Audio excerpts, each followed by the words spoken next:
5, 5, 4,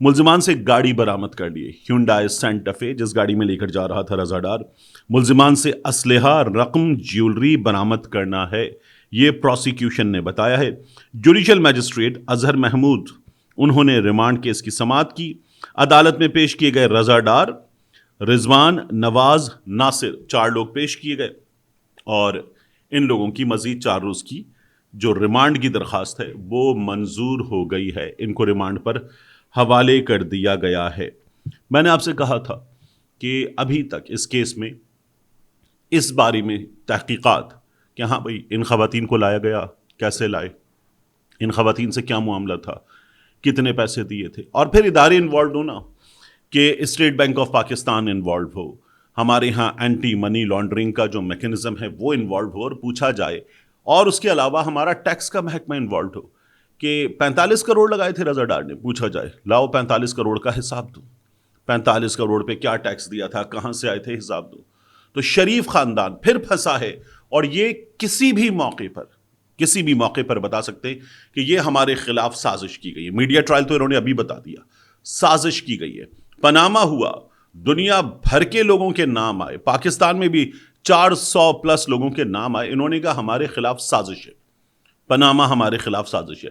رسیدیں اب تک نہیں آئیں، اور اب کی بار پھر ان لوگوں سے اس معاملے میں اس ملک کا سسٹم جس کو آپ کہتے ہیں میرٹ پر ہے، ادارے اپنا کام کر رہے ہیں، آزاد ہیں، کہاں سے آزاد ہیں؟ تو ان لوگوں سے کوئی تفتیش وغیرہ نہیں ہوئی ہے۔ شریفوں نے ایک بار پھر سسٹم کو ایویں فارغ کیا ہوا ہے۔ تو یہ معاملہ آپ کو نظر آتا ہے رضا ڈار کا، علی ڈار کا، اسحاق ڈار کا۔ اس کے بعد میں نے آپ سے بتایا خیبر پختونخوا اسمبلی میں اداروں سے مدد مانگنے کی بات۔ دیکھیے عبدالغنی آفریدی، جن کا سہیل آفریدی سے ناراض ہونا، سہیل آفریدی سے مان جانا، یہ سب کچھ ہم نے دیکھا تھا، انہوں نے اسپیکر بابر سلیم سواتی صاحب کو درخواست دی، اور درخواست دے کے بابر سلیم سواتی کو کہا کہ یہ جو جلال خان ہیں نون لیگ کے، ان کے بارے میں پاکستان تحریک انصاف کے کئی لوگوں نے کہا کہ یہ افغانی ہیں، یعنی یہ اسپیکر بابر سلیم سواتی کے سامنے تو اب درخواست آئی ہے، یہ شفیع جان نے بھی کہا، یہ تیمور سلیم جھگڑا نے بھی کہا، کافی لوگوں نے کہا کہ یہ افغانی ہیں، اور اب عبدالغنی آفریدی نے خط لکھا اور کہا اسپیکر صاحب گزارش ہے کہ میرے علم میں ایسے شواہد موجود ہیں جن کی بنیاد پر خیبر پختونخوا اسمبلی کے ایک رکن جناب جلال افغانی کی شہریت، اچھا لکھا بھی انہوں نے افغانی ہے،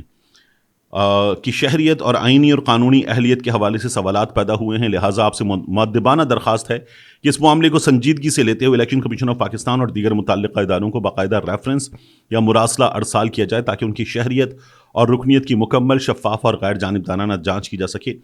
اگر متعلقہ اداروں کی تحقیقات سے یہ بات ثابت ہو جائے کہ وہ آئین پاکستان اور مروجہ قوانین کے تحت رکن اسمبلی رہنے کے اہل نہیں تو ان کے خلاف قانون کے مطابق مناسب کارروائی عمل میں لائی جائے۔ میں اس معاملے سے متعلق اپنے پاس موجود شواہد متعلقہ فورم پر پیش کروں گا، یہ انہوں نے کہا، اور کہا کہ تعاون کے لیے میں تیار ہوں۔ اچھا یہ ہو گیا۔ اس کے بعد آئے جلال خان صاحب، اور جلال خان صاحب نے پھر عبدالغنی آفریدی کے خلاف بالکل اسی پیٹرن پہ خط لکھا، اور انہوں نے کہا محترم جناب بابر سلیم سواتی صاحب کو لکھ کر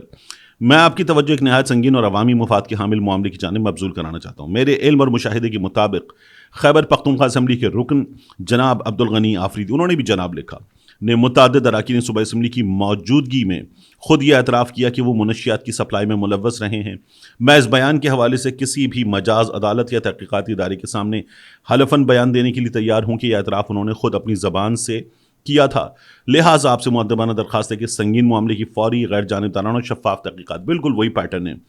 متعلقہ اداروں بالخصوص اینٹی نارکوٹکس اور دیگر قانون نافذ کرنے والی اداروں کے ذریعے کروائی جائے۔ اگر تحقیقات کے نتیجے میں یہ الزام درست ثابت ہوں تو ان کے خلاف قانون کے مطابق فوجداری کارروائی عمل میں لائی جائے اور انہیں قرار واقعی سزا دی جائے۔ اس کے بعد آگے وہ کہتے ہیں کہ مزید اگر تحقیقات کے نتیجے میں ثابت ہو جائے کہ وہ آئین اسلامی جمہوریہ پاکستان کے تحت رکن اسمبلی رہنے کے اہل نہیں رہے تو ان کے خلاف آئین کے متعلقہ آرٹیکلز کے تحت نااہلی کی کارروائی بھی عمل میں لائی جائے تاکہ عوامی نمائندگی کا تقدس برقرار رہے۔ میں اس معاملے میں ہر قسم کے تعاون کے لیے تیار ہوں۔ یہ بالکل اسی پیٹرن پہ انہوں نے خط لکھ دیا ہے۔ تو پھڈا ہے، یہ پھڈا ہم بڑھتا ہوا دیکھ رہے ہیں۔ خیبر پختونخوا اسمبلی میں پاکستان تحریک انصاف کی حکومت ہے، جلال خان صاحب کے معاملے میں میں نے وہاں کچھ صحافی دوستوں سے کہا کہ جب یہ اتنا بڑھ چکا معاملہ اور کئی لوگ کہہ چکے کہ یہ افغانی ہیں، تو کیا آپ میں سے کسی نے ان کے معاملے کی چھان بین کی، کوئی انویسٹیگیٹو رپورٹ نکالی، کچھ شواہد نکالنے کی کوشش کی کہ یہ افغانی ہیں یا نہیں ہیں؟ تو ایک صحافی دوست نے کہا کہ میں نے کچھ چیزیں معلوم کیں اور پھر اس کے بعد مجھے کہیں سے یہ کہا گیا کہ اس معاملے پر کام چھوڑ دیجئے، تو میں نے اس معاملے پر کام چھوڑ دیا ہے۔ یہ ان کا کہنا ہے۔ اس سے زیادہ معلومات، میں یہاں کراچی میں بیٹھا ہوں، وہاں پر سورسز بھی اس طرح سے نہیں ہیں، تو نہیں ہے میرے پاس اس سے زیادہ معلومات، لیکن اس صحافی نے کہا کہ مجھے کہا گیا کہ کام اس سلسلے میں چھوڑ دیجئے۔ اب دو اور چیزیں ہیں اس ویڈیو میں بہت اہم جن پر مجھے آپ سے بات کرنی ہے۔ ایک، یاسمین راشد صاحبہ کا معاملہ۔ علی زیدی صاحب نے، جو پاکستان تحریک انصاف مخصوص حالات میں چھوڑ چکے، انہوں نے آ کر سوشل میڈیا پر لکھا ہے، میں نے ڈاکٹر یاسمین راشد صاحبہ کے اہل خانہ سے، ان کی فیملی سے بات کی ہے۔ ڈاکٹر صاحبہ کی ریڑھ کی ہڈی میں تکلیف ہے اور وہ تکلیف بہت بڑھ چکی ہے، اس حد تک بڑھ چکی ہے کہ ڈاکٹر صاحبہ بمشکل تمام ایک وقت میں 60-70 قدم اس سے زیادہ نہیں چلنے کے قابل۔ پھر وہ کہتے ہیں کہ ریاست اپنی سخت گیر روش کو چھوڑ دے اور ان سیاسی قیدیوں کو ریلیف دے جو محض سیاسی خوف اور انتقامی رویے کی وجہ سے مسلسل تکلیف اٹھا رہے ہیں۔ عمر رسیدہ اور بیمار سیاسی مخالفین کو جیل میں رکھنا طاقت کی علامت نہیں بلکہ عدم اعتماد اور عدم تحفظ کی نشانی ہے۔ بہترین بات علی زیدی صاحب نے یہاں پر کی ہے۔ یہ واقعی اس وقت سسٹم ان سب کو جیلوں میں کیوں رکھ کر بیٹھا ہوا ہے؟ عمران خان کو جیل میں رکھ کر کیوں بیٹھا ہوا ہے؟ اور کیوں آپ کو بڑے بڑے صحافی یہ بتاتے ہیں کہ the moment Imran Khan comes out of Adiala this whole system will collapse۔ Pakistan جو عمران خان کے پیچھے کھڑا ہے، اڈیالہ سے زمان پارک تک یا اڈیالہ سے بنی گالا تک عمران خان کو لانا مشکل ہو جائے گا۔ پاکستان باہر آئے گا اور عمران خان کے پیچھے کھڑا نظر آئے گا، یہ پورا سسٹم کولیپس کر جائے گا اور پھر عمران خان جو ہے وہ طوفان کی طرح نظر آئے گا۔ عمران خان کو آپ نے جیل میں ڈالا تھا، کسی کو جیل میں ڈالتے ہیں،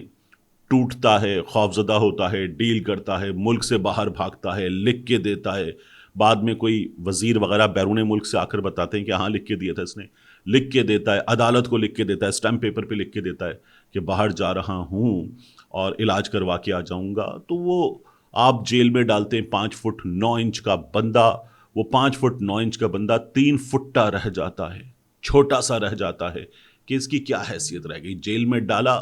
اور اس کے بعد یہ لکھ کے دے کے بھاگ گیا، کبھی ایک ملک کبھی دوسرے ملک، اور پھر واپس آنے کا نام تب لیا جب یہاں مرضی کی چیزیں ہو گئیں یا این آر او مل گیا۔ عمران خان کو آپ نے ڈالا 6 فٹ کا، 6 فٹ کا عمران خان جیل میں ڈالنے کے بعد آپ توقع کرتے ہیں کہ ٹوٹ پھوٹ کے رہ جائے گا 4 فٹ کا، 3 فٹ کا۔ وہ عمران خان جیل میں اب 10-12 فٹ کا ہو چکا ہے، ڈبل دا ہائٹ، اس لیے کہ اس عمران خان سے تمام لوگوں نے کوشش کر لی، بات کر لی، اس عمران خان کو چپ کرانے کی بات کر لی گئی۔ رانا ثناء اللہ سے لے کر باقی تمام تک نے مان لیا کہ جس طرح سے اس نے جیل کاٹی ہے، پراپر جیل کاٹی ہے، اور پھر اس کے بعد ایسے لوگوں کو ڈانٹ پڑی تو کہنے لگے نہیں جی 5 اسٹار جیل ہے۔ 5 اسٹار جیل میاں نواز شریف کی جیل نہیں تھی جہاں پر 2 ٹن کا اے سی لگا ہوا تھا۔ عمران خان نے اتارنے کی بات کی تھی تو شہباز شریف نے کہا تھا مت اتارنا، اداروں کو خط لکھ کے کہا تھا مت اتارنا ورنہ اس آدمی کو ڈائلسس پہ لانا پڑے گا۔ تو عمران خان جیل میں 12 فٹ کا ہو چکا، پاکستان اس 12 فٹ کے شخص کے پیچھے کھڑا ہوا ہے۔ تو یہ ہوگا تو یاسمین راشد صاحبہ، باقی تمام لوگ، ان لوگوں کو جیل میں اس لیے رکھا ہوا ہے کہ سسٹم عدم تحفظ کا شکار ہے اور اس لیے یہ تمام چیزیں ہو رہی ہیں۔ نکالنا چاہیے، جیل سے نکالنا چاہیے، جس طرح سے اعجاز چودھری صاحب ہیں ان کی حالت ہے، جس طرح سے یاسمین راشد صاحبہ کی حالت ہے، اس عمر کے لوگوں کو، بریگیڈیئر جاوید اکرم صاحب، جیل میں رکھ کر ہم ثابت کیا کرنا چاہتے ہیں؟ وہی جنزی والی بات کہ جن کو ہم یہ کہتے ہیں کہ ان سے ووٹ لینا ہے، وہ تمام لوگ بھی اس سسٹم پہ ہنس رہے ہیں، ان بڑوں پہ ہنس رہے ہیں کہ یہ کیا کر رہے ہیں۔ یہاں اس کی بات کرتے ہیں اور اس کے بعد آخر میں بلاول بھٹو زرداری واپس آ گئے، مظفر آباد گئے، جملہ تھا میں ڈیرے ڈال کر بیٹھا ہوں، الیکشن تک بیٹھا رہوں گا، بلاول بھٹو زرداری واپس آ گئے۔ آپ دیکھیے کہ آپ کو راولپنڈی اور اس کے اطراف میں کچھ جگہوں پر شادی ہالز میں برائے نام گیدرنگز، چھوٹے چھوٹے جلسے جلسیاں وہ کرتے وہ مسلم لیگ نون کے یا پیپلز پارٹی کے لوگ نظر آتے ہیں. بلاول وہاں گئے، جو کرائسس ہے اس کرائسس پر انہوں نے رابطے کیے، کوشش کی کہ چیزیں ٹھیک ہو پائیں. بلاول واپس آ گئے. آزاد کشمیر میں انتخابات ہونے جا رہے ہیں، لیکن ان انتخابات کے حوالے سے کوئی مہم نہیں ہے، ان انتخابات کے حوالے سے کوئی ایکٹیویٹی نہیں ہے. کسی نے کوشش کی ہے تو لوگوں نے جو اس جوائنٹ عوامی ایکشن کمیٹی کے لوگوں کے ساتھ کھڑے ہوئے ہیں، جس کو کالعدم قرار دے دیا گیا بالکل آخری مومنٹ پر، تو لوگوں نے ووٹ مانگنے کے لیے آنے والوں سے اظہار محبت کیا. ایسا اظہار محبت کیا کہ آنے والے الٹے قدموں واپس جانے پر مجبور ہوئے ہیں. ملتے ہیں انشاءاللہ آپ سے اگلی ویڈیو میں.